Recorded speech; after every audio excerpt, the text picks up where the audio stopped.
भूस्वाहा अग्नये इदन्न मम भुवस्वाहा वायवे इदन्न मम स्वस्वाहा सूर्याय इदन्न मम भूर्भुवस्वस्वाहा प्रजापतये इदन्न मम।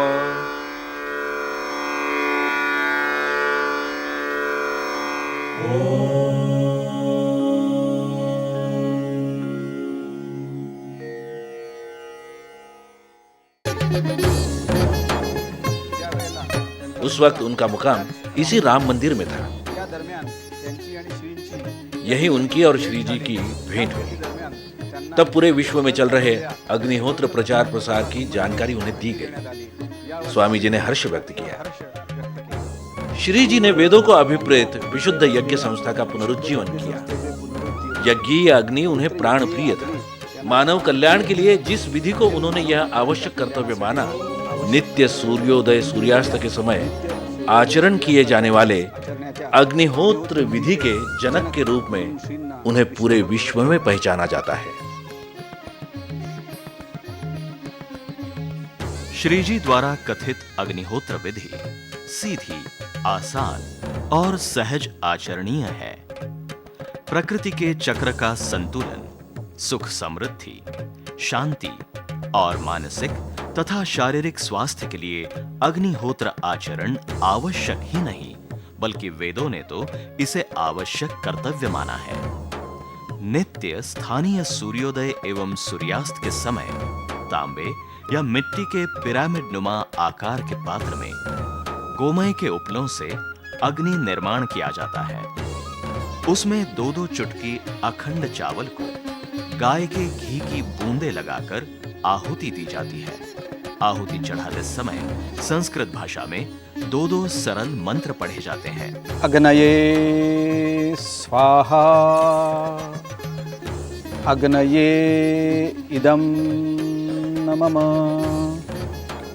प्रजापतये स्वाहा प्रजापतये इदं मम। यही है अग्निहोत्र विधि। आज संसार के 5 खंडों में श्री जी द्वारा आदेशित इस अग्निहोत्र का अनगिनत व्यक्ति नित्य आचरण करके उसके मंगलमय परिणामों का अनुभव कर रहे हैं। अग्निहोत्र सभी जाति पाति, देश, भाषा, पंथ, उपपंथ, स्त्री पुरुष जैसे किसी भी भेद के परे हैं।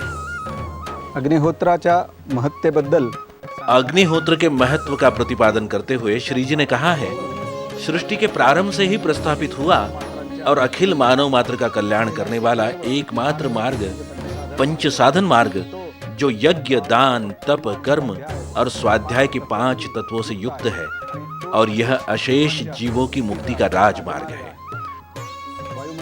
वायुमंडल शुद्धि हेतु यज्ञ कर, निर्ममत्व हेतु दान कर, संकल्प सिद्धि हेतु तप कर, आत्म शुद्धि हेतु कर्म कर, मुक्ति हेतु स्वाध्याय कर। यही श्री जी का आदेश, उपदेश और संदेश है। आणि हाच श्रींचा संदेश।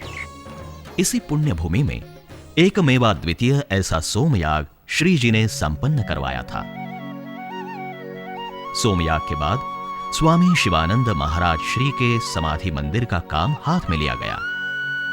शिव मंदिर के गोपुर की नक्काशी का काम तमिलनाडु के रामनाथपुरम जिले के स्थपति रामास्वामी और उनके कारीगरों ने बहुत ही बढ़िया और सुंदर तरीके से किया। राजस्थान के जयपुर शहर के प्रसिद्ध मूर्तिकार श्री दास बाबू से भगवान परशुराम जी की संगमरमर की भव्य एवं विलोभनीय ऐसी मूर्ति बनवाकर लाई गई। शिव मंदिर के सामने के विस्तीर्ण प्रांगण से जाने वाले मार्ग से हम सती का चबूतरा इस महन मंगल स्थान पर अब आते हैं। यहाँ सर्वमंगला सोना माता का वृंदावन और उनकी पंचधातु में बनी मूर्ति विराजमान है।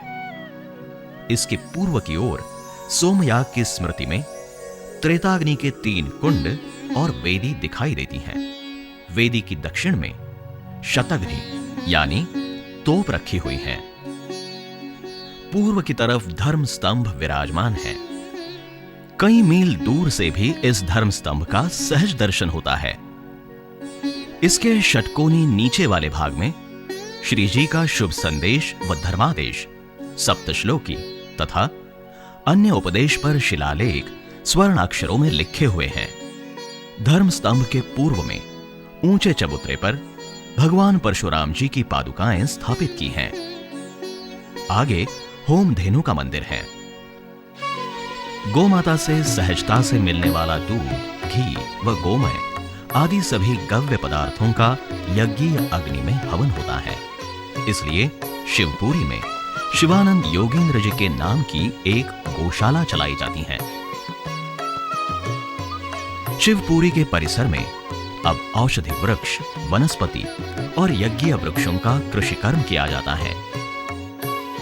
4 मई 1984 के दिन श्री जी ने मां शारदा के साथ हमेशा के वास्तव्य के लिए शिवपुरी में प्रवेश किया। ये परशुराम जयंती का दिन था। उनके साथ उनका परिवार होने के नाते उनके सुपुत्र डॉक्टर श्रीकांत जी तथा उनकी पत्नी और श्री जी की स्नुषा सौमाला भाभी, श्री जी के पोते चिरंजीव पुरुषोत्तम उर्फ राजा भाऊ और पोती राजेश्वरी उर्फ ताई भी साथ में थे। इसके अलावा अन्य अनेक भक्त मंडली थी। श्री जी ने शिवपुरी में प्रवेश किया और देखते ही देखते इस स्थान का कायापालट हो गया।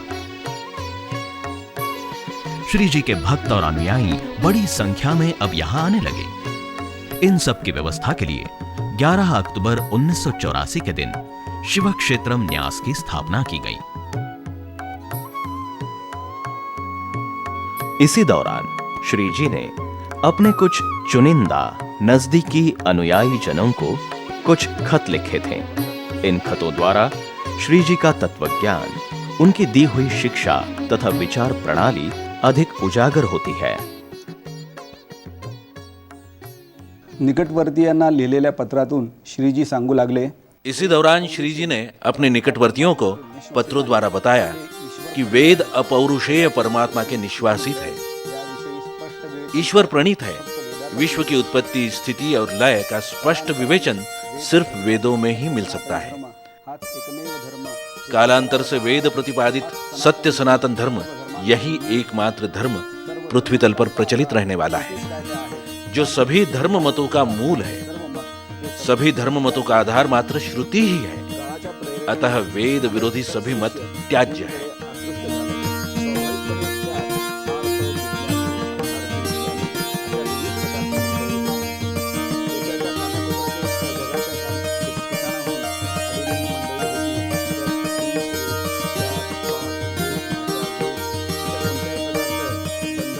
काल की प्रेरणा से दुनिया के कोने कोने से अनेक सत्शिष्य श्री जी की ओर आकृष्ट हुए।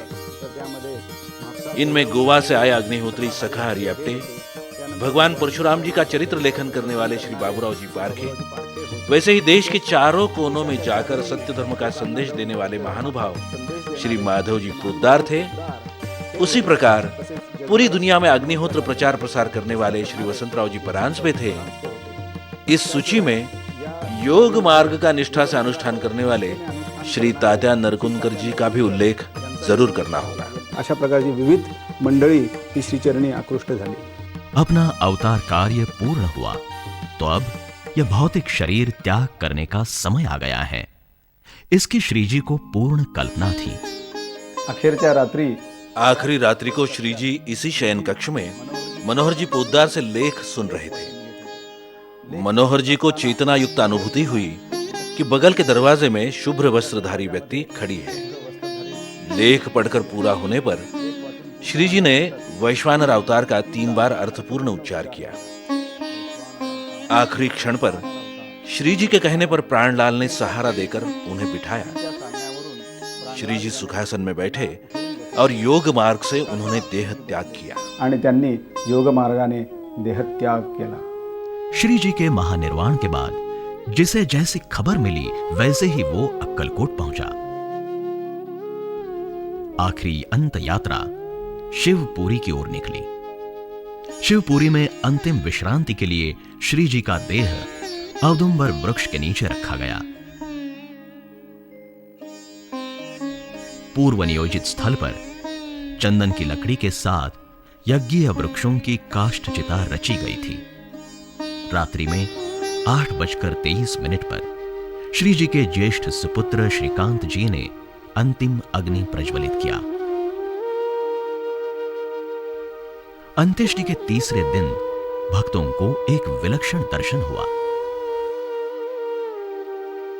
यज्ञ स्तंभ के शिखर पर जो पाषाण की ज्वाला बनी हुई है, उसके माथे पर आकाश में एक तारा नीचे ऊपर हिल रहा है और उसकी गति गोलाकार है।